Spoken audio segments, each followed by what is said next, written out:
Good morning, everyone, and welcome to another edition of Good Morning Soul. And today, I want to talk about something that I've slowly kind of started to realize as a gamer, and that is kind of my perspective of difficulty in a game. For those who have not played a video game before, difficulty is kind of everything, and that's why one of the main staples of video gameism is when you go into a game at the start, they're going to ask you, how hard do you want this game to be? Do you want to be able to coast through? Do you want moderate difficulty?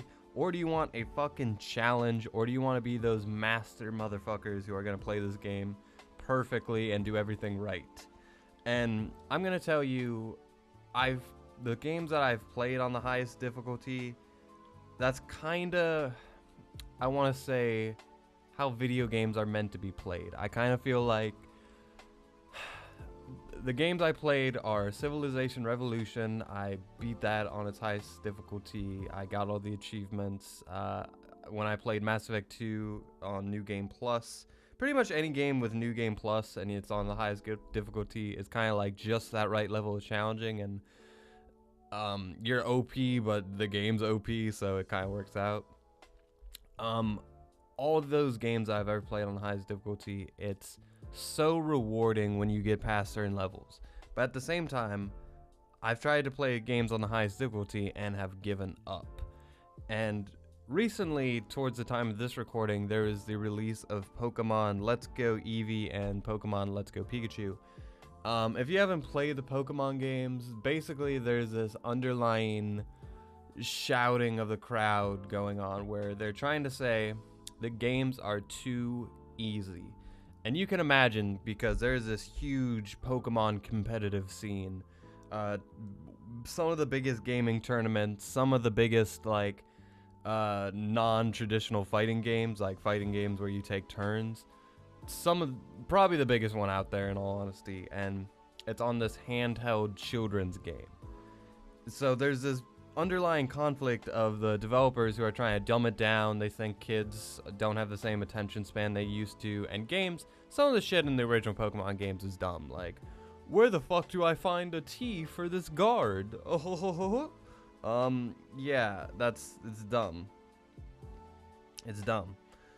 So they're in the latest game, like, certain parts will be like, rather than let you search this entire town to go through somewhere, someone will just kind of point you in the right direction, or they will literally physically put you in front of that area.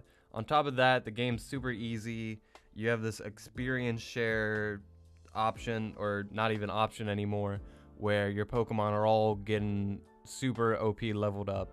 On top of that, you can have a second player join you and completely crush the game. You start the game off with a potential legendary if you bought the peripheral. It's a game that you're going to be completely crushing. You're going to be crushing trainer after trainer, and it's not going to feel like a real fight. And in all honesty, so far, I'm pretty in love with the game. And I think about that. I think of some of my greatest Pokemon battles, the competitive ones. And it's not like that at all. A lot of the Pokemon games, for me personally, aren't competitive. I don't play the games for a challenge. I don't Nuzlocke myself. Which, by the way, Nuzlocking is like the coolest self-handicap that I've ever seen in a game. I think that is a really fun way to make games more hard. And I do think that there should be a optional difficulty in Pokemon.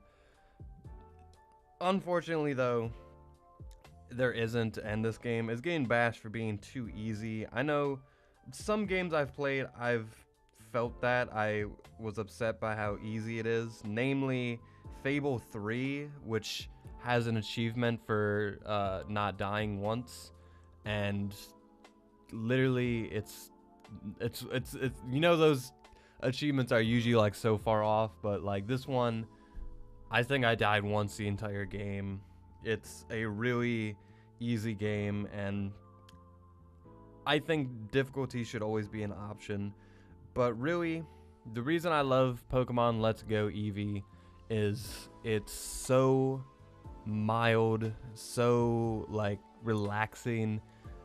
a big part of Pokemon is just looking at the pretty fucking visuals, having a rock paper scissors fight, and exploring, like, and obviously collecting these creatures is a big part of it.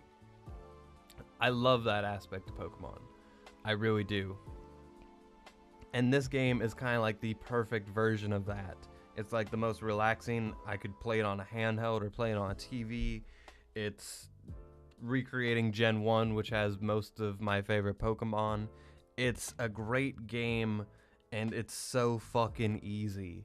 Like, you can get your whole team wiped out fighting like 12 people, like, on the way to the gym leader, and still fight the gym leader and just destroy them. Your starter, whether it's Pikachu or Eevee, is super overpowered. The IVs on it are just maxed out. If you chain Pokemon, it's a super easy way to get a lot of XP. And despite all of that, it's so fun. I love it. I don't think it should be...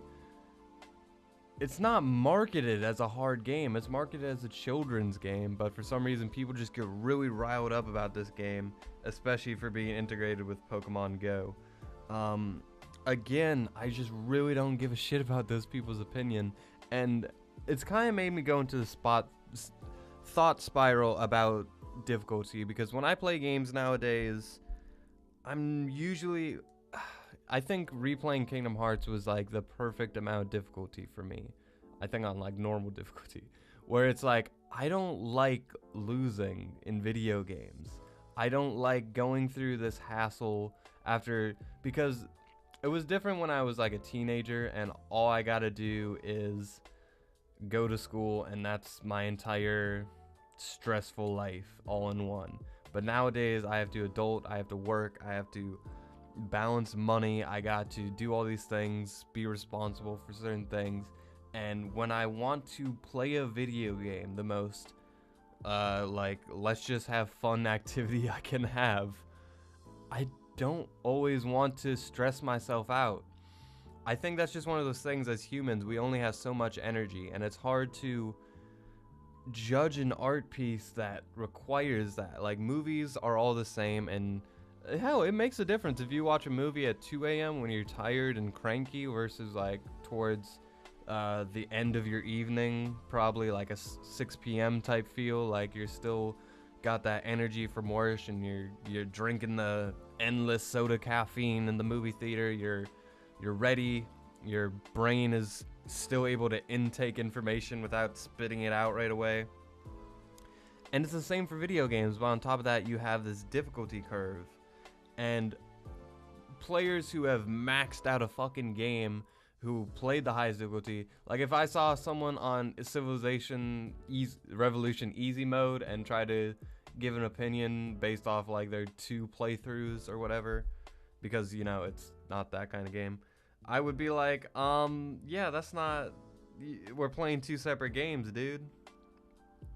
And the thing about that is people are playing completely different versions of life, and so when they're playing completely different versions of video games, it's hard to really jump into their comfort zone, into their space, and tell them how to play their video games that they spent their money on.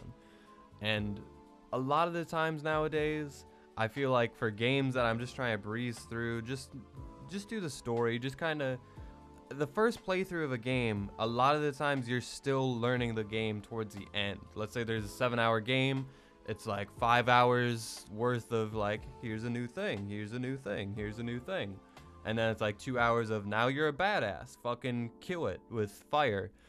And when you got that versus those playthroughs where you're a new game plus and you're just demolishing everything, but it's a super hard difficulty and you're just getting fucked from all sides and you're fucking it right back. Yeah, completely different experiences. But nowadays, I feel like I almost want to play the easy difficulty just because I feel like I'll have a better time with it. I'm not going to spend hours. You ever do something for like an hour and you receive no credit for it? It's not a great feeling, and I don't want to have to do that in a world where my time is precious. you know? And I think it's important for game developers to make, even if you lose, which in something like Pokemon Go, even if the Pokemon runs away, you do get XP, if not a very little.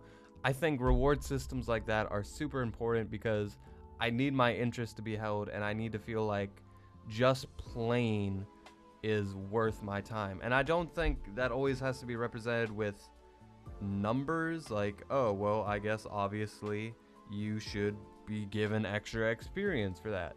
No, I just need some kind of nod from the game to tell me, yep, you're doing it right, you're doing something, here's a fucking thumbs up for your effort, you know?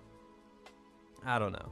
Anyway, that's kind of my latest debacle with difficulty in games and how it's kind of making me play games a little bit differently and kind of leaning towards one kind of playthrough style and kind of I'm telling myself it's not so bad, okay? Like, there are worse things you can do than play a game on a low difficulty, you know? Anyway, guys, thank you so much for watching, and until next time, with that, I leave you.